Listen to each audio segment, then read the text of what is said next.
164 करोड़ रुपए की लागत से बना हुआ यह तारामंडल मिथिलांचल का और पूरे बिहार का पहला तारामंडल है जो ग्रीन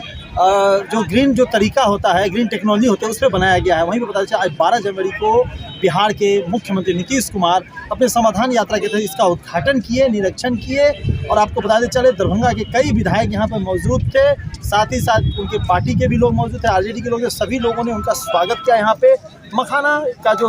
माला बना करके उन्होंने इसको लेकर के क्या कहा वो भी हम आपको सुनाएंगे। लेकिन स्थानीय लोगों ने, जो जनप्रतिनिधि है यहाँ के, उन्होंने इस तारामंडल को लेकर क्या किया। अब ये बड़ी बात ये होगी कि इसका टिकट का जो प्राइस होगा वो कैसा रहेगा, आम लोगों के लिए वीआईपी पास क्या रहेगा या स्टूडेंट के क्या रहेगा। ये खास तस्वीरें देखिए, अपने दल बल के साथ समाधान यात्रा पे निकले, मिथिलांचल की धरती पे पहुंचे, बिहार की उपराजधानी दरभंगा में, जहां 164 करोड़ की लागत से तारामंडल का उन्होंने उद्घाटन किया। कड़ी सुरक्षा का इंतजाम था यहाँ पे। बिहार के मुख्यमंत्री का बड़े घने कोहरे के बीच में दरभंगा यानी बिहार की उपराजधानी में आज प्रवेश हुआ, जहां सबसे पहले वो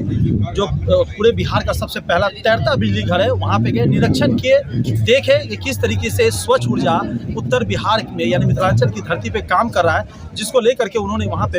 जो जल संसाधन मंत्री संजय झा थे और भी कई अधिकारी थे, वो इसी तरह का बात कर रहे थे कि अगर उत्तर बिहार में जिस तरीके से बरसात होती है, पानी होती है, जहाँ जल जमा होती है, कि स्वच्छ ऊर्जा का क्यों नहीं प्रचार प्रसार ज़्यादातर पे किया जाए, क्योंकि ये एक साफ सुथरी ऊर्जा है, जिसको लेकर के वहाँ पे उन्होंने मैकेनिकल टीम से भी बात किया। साथ ही साथ उन्होंने ये भी बात किया कि जो पानी की गहराई होती है, कितने फीट ऊपर में जा करके इस जो प्लेट होते हैं, सोलर प्लेट होते हैं, उसको लगाया जा रहा है और किस तरीके से ये काम कर रहा है, मछली पालन कैसा होगा, वो तमाम चीज़ें बात की। वहीं पर उन्होंने पत्रकारों को एम्स को लेकर के, साथ ही साथ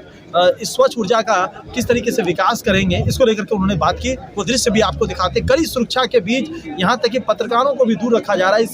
उनके इस यात्रा में देखने को मिल रहा है।